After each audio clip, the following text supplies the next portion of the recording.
Setelah Yesus selesai berbicara di depan orang banyak, masuklah ia ke Kapernaum. Di situ ada seorang perwira yang mempunyai seorang hamba yang sangat dihargainya. Hamba itu sedang sakit keras dan hampir mati.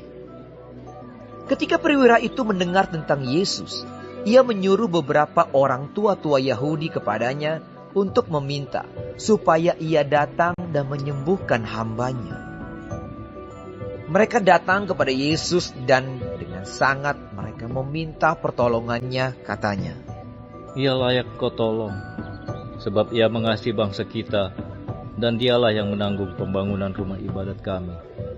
Lalu Yesus pergi bersama-sama dengan mereka. Ketika ia tidak jauh lagi dari rumah perwira itu menyuruh sahabat-sahabatnya untuk mengatakan kepadanya, Tuan, janganlah bersusah-susah, sebab aku tidak layak menerima Tuan di dalam rumahku. Sebab itu aku juga menganggap diriku tidak layak untuk datang kepadamu. Tetapi katakan saja sepatah kata, maka hambaku itu akan sembuh. Sebab aku sendiri seorang bawahan, dan di bawahku ada pula prajurit. Jika aku berkata kepada salah seorang prajurit itu, pergi, maka ia pergi. Dan kepada seorang lagi, datang, maka ia datang. Ataupun kepada hambaku, kerjakanlah ini, maka ia mengerjakannya. Setelah Yesus mendengar perkataan itu, ia heran akan dia. Dan sambil berpaling kepada orang banyak yang mengikuti dia, ia berkata, Aku berkata kepadamu, iman sebesar ini tidak pernah aku jumpai, sekalipun di antara orang Israel. Dan setelah orang-orang yang disuruh itu kembali ke rumah, didapatinyalah hamba itu telah sehat kembali. Kemudian Yesus pergi ke suatu kota yang bernama Nain. Murid-muridnya pergi bersama-sama dengan dia, dan juga orang banyak menyertainya berbondong-bondong. Setelah ia dekat pintu gerbang kota, ada orang mati diusung keluar. Anak laki-laki, anak tunggal ibunya yang sudah janda, dan banyak orang dari kota itu menyertai janda itu. Dan ketika Tuhan melihat janda itu, tergeraklah hatinya oleh belas kasihan. Lalu ia berkata kepadanya, Jangan menangis.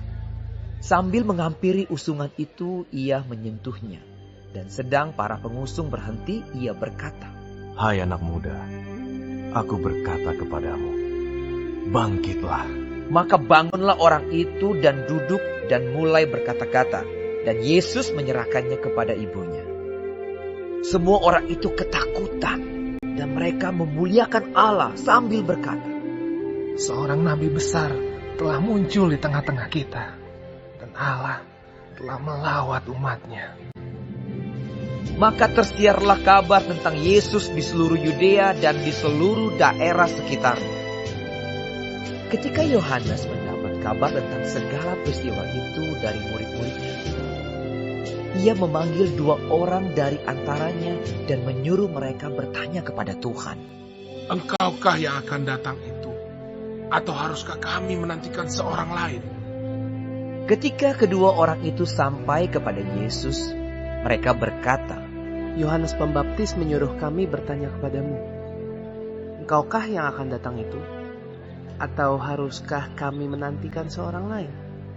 Pada saat itu Yesus menyembuhkan banyak orang dari segala penyakit dan penderitaan dan dari roh-roh jahat, dan ia mengaruniakan penglihatan kepada banyak orang buta. Dan Yesus menjawab mereka, Pergilah dan katakanlah kepada Yohanes apa yang kamu lihat dan kamu dengar. Orang buta melihat, orang lumpuh berjalan, orang kusta menjadi tahir, orang tuli mendengar, orang mati dibangkitkan, dan kepada orang miskin diberitakan kabar baik. Dan berbahagialah orang yang tidak menjadi kecewa dan menolak aku. Setelah suruhan Yohanes itu pergi, mulailah Yesus berbicara kepada orang banyak itu tentang Yohanes. Untuk apakah kamu pergi ke padang gurun? Melihat buluh yang digoyangkan angin kian kemari? Atau untuk apakah kamu pergi? Melihat orang yang berpakaian halus? Orang yang berpakaian indah dan yang hidup mewah, tempatnya di istana raja.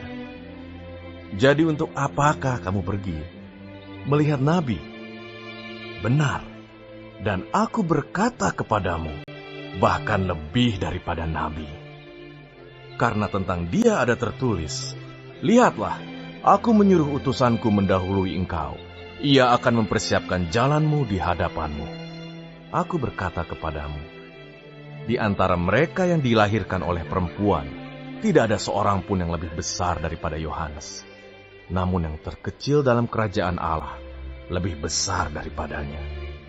Seluruh orang banyak yang mendengar perkataannya, termasuk para pemungut cukai, mengakui kebenaran Allah, karena mereka telah memberi diri dibaptis oleh Yohanes.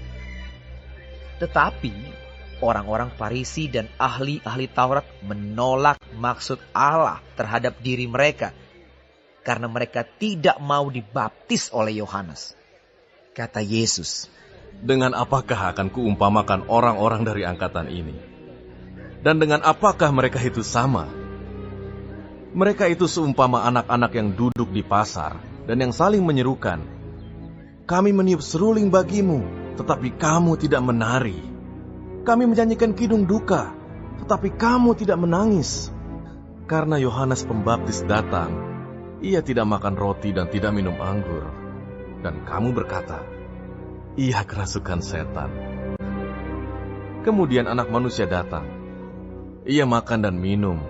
Dan kamu berkata, lihatlah, ia seorang pelahap dan peminum, sahabat pemungut cukai dan orang berdosa. Tetapi hikmat dibenarkan oleh semua orang yang menerimanya. seorang Farisi mengundang Yesus untuk datang makan di rumahnya.